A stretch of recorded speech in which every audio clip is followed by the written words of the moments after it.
نے پوچھی ہے امامت کی حقیقت مجھ سے۔ جمہوریت علاوہ تضاد کے جو مبانی میں بھی تضاد ہے، ڈھانچے میں بھی اس کے تضاد ہے، اور اغراض و مقاصد میں اور نتائج اور اثرات میں بھی امامت کے ساتھ اس نظام کا تضاد ہے۔ اور جمہوریت کو فی نفسے اگر دیکھیں ہم، موازنہ نہ کریں اس کا امامت کے ساتھ، بلکہ خود جمہوریت ہی کو لحاظ کریں ہم، تو جمہوریت در حقیقت ایک بہت ہی پرفریب اور بہت ہی دھوکے کا نظام ہے، جو عوام کے ساتھ عوام فریبی ہے، مردم فریبی ہے، اور انسان فریبی کے اوپر اس کا ڈھانچہ قائم ہے۔ جمہوریت سے مراد یعنی جمہور کی حاکمیت ہے، جمہوریت حق حاکمیت جمہور، جسے جو قرآن کے نزدیک مترادف با الوہیت ہے، اور قرآن کریم نے اس کو اسی انداز سے بیان کیا ہے کہ جو بھی اللہ کی حاکمیت کے مقابلے میں کوئی اور حاکمیت لے کر آئے گا تو گویا وہ اللہ کے مقابلے میں الہ لا رہا ہے، اور آلہہ خدا کی ذات کے مقابلے میں مان رہا ہے اور قبول کر رہا ہے، اور یہ تضاد ہے اس کا۔ نتیجہ کیا نکلے گا؟ اگر انسان آلہہ لے کر آئے اللہ کے مقابلے میں، دیگر حکام لے کر آئے، الہ حاکم کا معنی، الہ کا مطلب حاکم ہے، چونکہ یہ ایک سستی یا تساہل ہوا ہے کہ الوہیت کو جس کے اوپر بہت اصرار ہے قرآن کا، اور جس کے اوپر ساری بنیاد دین کی قائم ہے، الوہیت کے اوپر، لا الہ الا اللہ کے اوپر، اللہ کے علاوہ کوئی الہ نہیں ہے، اس کو تساہل کے ساتھ معنی کیا گیا ہے، یعنی اللہ کے علاوہ کسی کی پوجا نہیں کرنی۔ پوجا کرنا نہ انسانیت کا بڑا مسئلہ ہے، اور نہ ہی پوجا کے لیے انسان بےتاب ہے۔ زمین کی اکثریت اہل پوجا نہیں ہے، اور نہ ہی انہیں اس کے لیے کوئی معبود چاہیے پوجا کے لیے، بلکہ جنہوں نے قبول کیا ہوا ہے کسی بھی طرح سے معبود پوجا کے معنی میں جس کی سجدہ عبادت کی جائے، وہ بھی نہیں کرتے۔ جیسے مسلمین ہیں کہ اکثر مسلمین اس وقت دنیا میں اہل پوجا نہیں ہیں، اہل پرستش نہیں ہیں۔ ہم اپنی مساجد کا جائزہ لے لیں، 22 کروڑ کا ملک ہے پاکستان، جس میں یقیناً ہم کہہ سکتے ہیں کہ 21 کروڑ مسلمین ہوں گے، تو ان کی مساجد کا جا کر جائزہ لے لیں، مختلف مسالک، مختلف مذاہب، مختلف ممالک، مختلف شہروں کے اور فرقوں کی مساجد کا جا کر جائزہ لیں تو آپ کو پتہ چل جائے گا کہ اکثریت اہل پوجا ہیں یا نہیں ہیں۔ یا جب ماہ مبارک رمضان آتا ہے تو آپ مشاہدہ کر لیں کہ جتنا راشن اسلامی شہروں میں اور آبادیوں میں بکتا ہے، منڈیوں سے خریدا جاتا ہے، پکتا ہے دن کو دن رات، خوب یہ خود گواہی ہے اس بات پر کہ زیادہ اہل پوجا نہیں ہے۔ یا مثلاً زکوٰۃ ان کے اوپر واجب ہے، کتنے لوگ زکوٰۃ دیتے ہیں، اور کتنے ایسے ہیں جو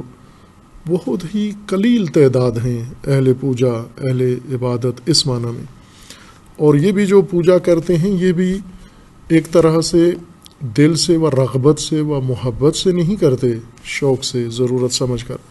بلکہ خوف سے عبادت کرتے ہیں۔ یعنی پوجا ایک ایسی چیز ہے جو تعلیم کے ذریعے، تربیت کے ذریعے انسان کو اس کے لیے تیار کیا جاتا ہے، جبکہ الوہیت کی طرف تمایل انسان کی ذات و فطرت میں ہے۔ یعنی قرآن کا یہ فرمانا ہے کہ انسان کو اگر اپنے حال پہ چھوڑ دیا جائے تو وہ حتماً لابد الہ اختیار کرے گا، سب سے پہلا کام الہ چنے گا وہ، نہ کہ الہ جس کی پرستش کرے، چونکہ پرستش نہیں کرتے، اکثریت کسی کی بھی پرستش نہیں کرتے۔ مثلاً جو اللہ کو مانتے ہیں ان کی اکثریت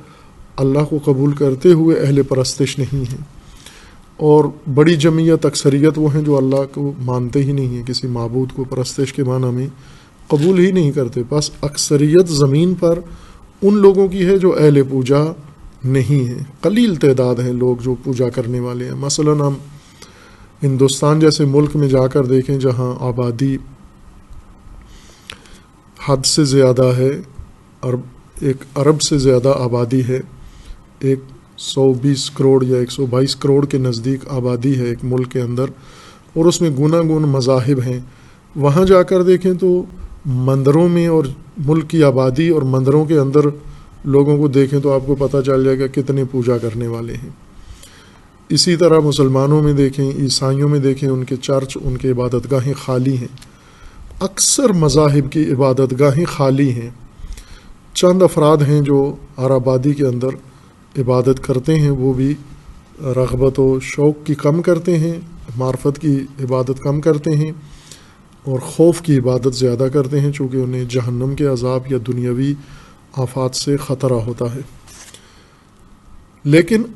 ایک بشر روئے زمین پہ ایسا نہیں ملے گا جس کا حاکم کوئی نہ ہو، جو کسی کو حاکم نہ مانتا ہو اور کسی حکومت میں نہ رہتا ہو اور حاکمیت کا مطلقہ انکار کرتا ہو۔ وہ نہ اپنے ملک کے اندر کسی کی حاکمیت کا قائل ہو، نہ باہر کسی کی حاکمیت کا قائل ہو، سرے سے اس عالم میں حاکم نہ تسلیم کرتا ہو، ایسا ایک فرد بھی موجود نہیں ہے، چونکہ جو بھی جس ملک کے اندر رہ رہا ہے اس نظام کا وہ معتقد ہو یا نہ ہو، لیکن ان کی حاکمیت کو تسلیم کرتا ہے، مسلمان ہو یا غیر مسلم ہو۔ بس وہ چیز جو مسلمانوں کے لیے بس ضرورہ حتمی یقینی ہے وہ حاکمیت ہے، الوہیت یعنی حاکمیت۔ اس لیے قرآن کریم کا زیادہ اصرار حاکمیت کے اوپر ہے کہ یہ اللہ کو الہ نہیں بناتے، غیر اللہ کو الہ بنا لیتے ہیں، یعنی حاکم اللہ کو نہیں مانتے، غیر اللہ کو حاکم مان لیتے ہیں۔ قرآن کریم نے ذکر کیا ہے کہ اگر غیر اللہ حاکم ہو تو کیا نتیجہ کیا نکلے گا، اسے سورہ مبارکہ انبیاء میں قرآن کریم نے وضاحت کے ساتھ ذکر کیا ہے۔ یہ آیا کثرت سے ذکر ہوتی ہے علوم میں، اعتقادات میں، تفسیر میں، نصاب میں، لیکن جو اصل مطلب تھا آیہ کریمہ کا وہ تبیین نہیں ہوا، وضاحت نہیں ہوا۔ اگر یہی ایک آیت مسلمین سمجھ جائیں، مومنین سمجھ جائیں، قرآن کریم کی سورہ مبارکہ انبیاء کی آیا 21، 22 اور 23 یہ مضمون اگر اس کا سمجھ جائیں تو یہ ان کی ہدایت کے لیے کافی ہے۔ یہ آیات یہ ہیں کہ ام اتخذوا آلہۃ من الارض ہم ینشرون، کیا انہوں نے زمین کے اوپر آلہہ بنا لیے ہیں، چن لیے ہیں، اختیار کر لیے ہیں۔ اتخذوا آلہۃ یعنی انہوں نے حکام چن لیے ہیں، حکمران چن لیے ہیں، حکمران بنا لیے ہیں۔ ہم ینشرون کہ وہ بھی مثلاً خلق کرتے ہیں، وہ بھی مثلاً چیزیں پیدا کر رہے ہیں، وہ بھی کائنات بنا رہے ہیں، وہ بھی یہ جو حکام انہوں نے چنے ہیں وہ بھی اپنے اوامر صادر کر رہے ہیں، اور وہ بھی اللہ کی طرح افعال انجام دے رہے ہیں۔ اس کے بعد ہے لو کان فیہما آلہۃ الا اللہ لفسدتا، اگر زمین و آسمان کے اندر آلہہ ہوں، الا اللہ اللہ کے علاوہ آلہہ ہوں، اللہ کے بجائے خدا کے سوا دیگر اگر آلہہ ہوں۔ اب عموماً یہ آیہ کریمہ توحید کے لیے ثابت کی جاتی تھی، وحدانیت الوہیت کے لیے، لیکن حقیقتاً اس آیہ کریمہ کا مطلب ہے اصل الوہیت نہ وحدانیت، یعنی نفی آلہہ نہیں ہے الہ کے مقابلے میں، بلکہ نفی الوہیت غیر اللہ ہے۔ اور اثر اس کا یہ ہے کہ اگر اللہ کے علاوہ آلہہ ہوں، اللہ کے علاوہ کئی آلہہ ہوں، یا اللہ کے علاوہ ایک الہ ہو لیکن ہو وہ الا اللہ، اللہ کے سوا، خدا کے ما سوا اگر کسی نے الہ یا آلہہ، حکام یا حاکم بنا لیا، نتیجہ کیا نکلے گا؟ لفسدتا، زمین و آسمان دونوں فاسد ہو جائیں گے، دونوں فاسد ہو جائیں گے۔ فسبحان اللہ رب العرش عما یصفون، پاکیزہ ہے پروردگار جو رب العرش ہے، کس چیز سے پاکیزہ ہے؟ پاک و منزہ و برتر و اعلیٰ و اجل ہے، اما یصفون جو کچھ یہ نادان خدا کی جانب نسبت دیتے ہیں، توصیف کرتے ہیں اللہ کی، اس توصیف سے اللہ کی ذات پاک و منزہ ہے۔ لا یسأل عما یفعل وہم یسألون، جو کچھ اللہ انجام دیتا ہے اس کا سوال نہیں ہوگا، وہم یسألون جبکہ یہ سب سوال کیے جائیں گے۔ ام اتخذوا من دونہ آلہۃ، خوب کیا انہوں نے اللہ کو چھوڑ کر آلہہ بنا لیے ہیں، حکام بنا لیے ہیں۔ قل ہاتوا برہانکم، خوب دلیل لو ان کو جن کو آپ نے آلہہ مان لیا ہے، جن کی الوہیت کے قائل ہو گئے ہو، جن کی حاکمیت کے قائل ہو گئے ہو، ان کی حاکمیت کے اوپر برہان لے کر آؤ، دلیل لے کر آؤ۔ کیا دلیل ہے جو انہیں آپ نے حاکم مان لیا ہے؟ ھذا ذکر من معی وذکر من قبلی بل اکثرهم لا یعلمون الحق فهم مورزون۔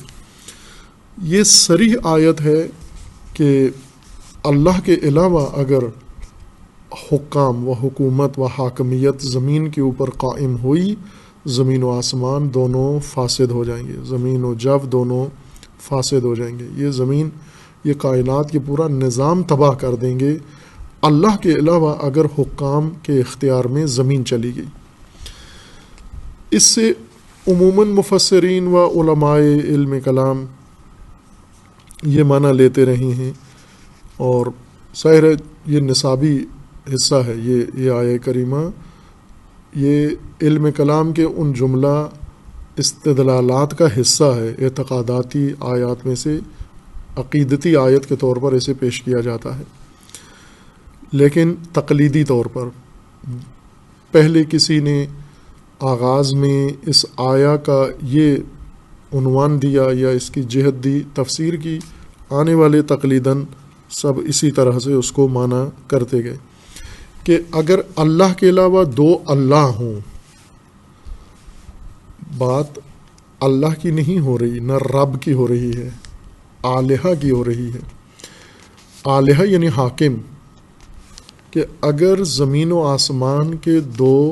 اگر زمین و آسمان میں اللہ کے علاوہ حکام ہوں، نہ ایک سے زیادہ، اس کا معنی یہ کرتے رہے ہیں کہ لو کان فیہما آلہۃ الا اللہ، یعنی اللہ کے علاوہ، ایک الہ کے علاوہ اگر ایک سے زیادہ الہ ہوں، یہ نہیں ہے مطلب آیہ کریمہ کا کہ آیا آلہہ واحد، الہ واحد کو بیان کر رہی ہے اور آلہہ متعددہ کی نفی کر رہی ہے، یا تعدد آلہہ کی نفی کر کے وحدت الہ کے اوپر دلالت کر رہی ہے، بلکہ آیہ کریمہ کا صریح مضمون یہ ہے اللہ کے علاوہ اگر حاکمیت ہو، ایک الہ ہو یا ایک سے زیادہ آلہہ ہوں، تعدد ہو یا وحدانیت حاکم ہو، لیکن وہ حاکم واحد اللہ کے سوا ہو، اللہ کے ما سوا اگر حاکم ہوا یا حکام ہوئے، زمین و آسمان فاسد ہو جائیں گے، یہ باعث فساد زمین و آسمان بنیں گے۔ اسی مطلب کو قرآن کریم نے جمہوریت کے انداز میں بھی بیان کیا ہے کہ ممکن ہے جمہوریت کے ذریعے، عوام کی رائے کے ذریعے، عوام کی خواہش کے مطابق یہ کام کو انجام دے، یعنی حکومت تشکیل دے، حاکمیت تشکیل دے، اور اس حاکمیت کے مطابق پھر یہ نظام بنائیں جو خود لوگوں کی خواہش کے مطابق اور لوگوں کے چناؤ کے مطابق جو نظام بنانا ہے، اس کا نتیجہ کیا ہوگا؟ یہ سورہ مبارکہ مومنون میں آیا 71 میں اللہ تعالیٰ کا فرمان ہے، وَلَوِ اتَّبَعَ الْحَقُّ أَهْوَاءَهُمْ، اگر حق لوگوں کی مرضی کے تابع قرار دیا جائے، حق پیرو ہو جائے لوگوں کی خواہشات کا، لوگوں کے مرضی کا، لوگوں کے رغبت کا پیرو بن جائے اگر حق، لَفَسَدَتِ السَّمَاوَاتُ وَالْأَرْضُ، زمین و آسمان دونوں فاسد ہو جائیں گے، اگر حق نے اکثریت احواء الناس لوگوں کی عوام کی خواہش کے مطابق اگر حق نے پھرنا شروع کر دیا اور حق کو تابع بنا دیا، لوگوں کے خواہش کے مطابق بنا دیا گیا، زمین و آسمان دونوں فاسد ہو جائیں گے۔ ومن فیہن، اور جو کچھ ان زمین و آسمان میں ہے، زمین و آسمان میں جو کچھ ہے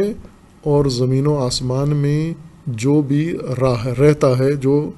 ذی وجود ہے، ذی روح ہے، وہ سب فاسد ہو جائیں گے۔ بل اتیناہم بذکرہم فہم عن ذکرہم معرضون، بلکہ ہم نے ان کو اپنا ذکر دیا ہے لیکن یہ اس سے معرض ہیں۔ ہم نے انہیں منشور دیا ہے، حکومت کا دیا ہے، زندگی کا دیا ہے، لیکن یہ اس ذکر الہی سے مکمل طور پر روگردان ہیں۔ امامت کی حقیقت مجھ سے، حق تجھے میری طرح صاحب اسرار کرے۔